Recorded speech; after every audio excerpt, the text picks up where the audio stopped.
ছোট্ট বন্ধুরা, তোমরা সকলে কেমন আছো? আশা করি সকলে তোমরা ভালো আছো। আজকে আমরা কিছু শিক্ষণীয় গল্প শুনব। চলো গল্পগুলো শোনা যায়। প্রথম গল্প হচ্ছে ঋণের গল্প। একবার নবী মুহাম্মদ সাল্লাল্লাহু আলাইহি সাল্লাম একজন ইহুদির কাছ থেকে ঋণ নিয়েছিলেন। ঋণ পরিশোধের সময় আসার আগেই ইহুদি লোকটি নবীজির কাছে ঋণ ফেরত চাইল। নবীজি সাল্লাল্লাহু আলাইহি ওয়াসাল্লাম তাকে শান্তভাবে ঋণ পরিশোধ করলেন এবং উমর রাদিয়াল্লাহুকে নির্দেশ দিলেন ইহুদিকে আরও কিছু খেজুর দিতে, কারণ উমর তাকে ভয় দেখিয়েছিলেন। এই গল্পটি আমাদের শেখায় কিভাবে ধৈর্য এবং উত্তম আচরণের মাধ্যমে সমস্যার সমাধান করা যায়। আমাদের সকলকে ধৈর্য ধরতে হবে যে কোনো পরিস্থিতিতে এবং উত্তম আচরণের মাধ্যমে সমস্যার সমাধান করতে হবে। এবার 2 নম্বর গল্পতে আসি। 2 নম্বর গল্প হচ্ছে পাথরের মূর্তির গল্প। এক রাজা তার মূর্তি বানানোর জন্য একটি পাথর উপহার পেলেন। প্রথম মূর্তিকার অনেক চেষ্টা করেও পাথরটি ভাঙতে পারলেন না, কিন্তু দ্বিতীয় মূর্তিকার প্রথম আঘাতেই পাথরটি ভেঙে ফেললেন। এই গল্পটি আমাদের শেখায় যে কখনো হাল ছাড়ে দেওয়া উচিত নয়, কারণ সফলতা হয়তো একবারে কাছেই অপেক্ষা করছে। তাহলে এই গল্পটি থেকে আমরা বুঝতে পারি যে আমাদেরকে অনেক পরিশ্রম করতে হবে এবং কখনো হতাশ বা নিরাশ হওয়া যাবে না।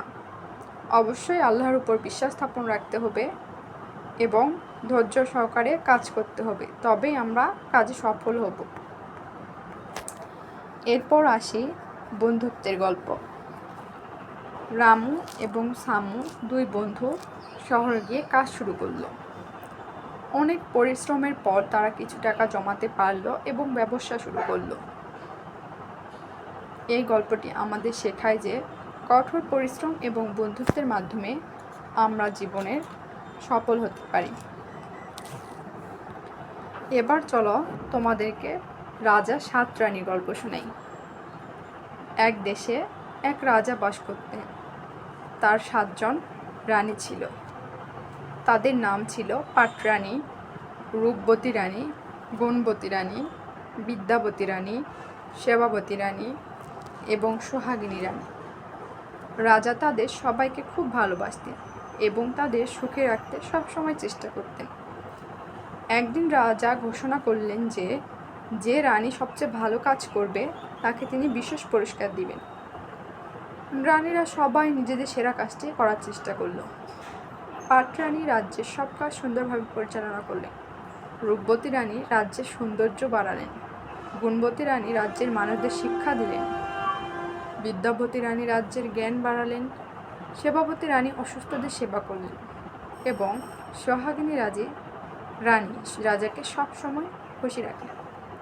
রাজা বুঝতে পারলেন যে তার সব রানী বিশেষ এবং তাদের প্রত্যেকেরই আলাদা আলাদা গুণ আছে। তাই তিনি সিদ্ধান্ত নিলেন যে সবাইকে সমানভাবে পুরস্কৃত করবেন। এইভাবে রাজা এবং 7 রানী সুখে শান্তিতে বাস করতে লাগলেন। এই গল্পটি আমাদের শেখায় যে প্রত্যেকেরই আলাদা আলাদা গুণ আছে এবং সবাইকে সমানভাবে মূল্যায়ন করা উচিত।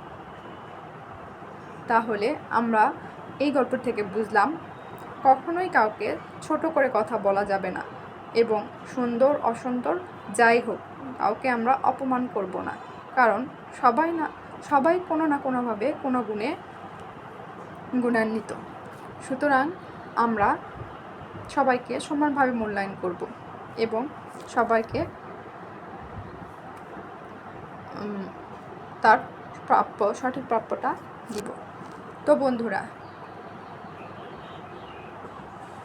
আজকে এই পর্যন্তই।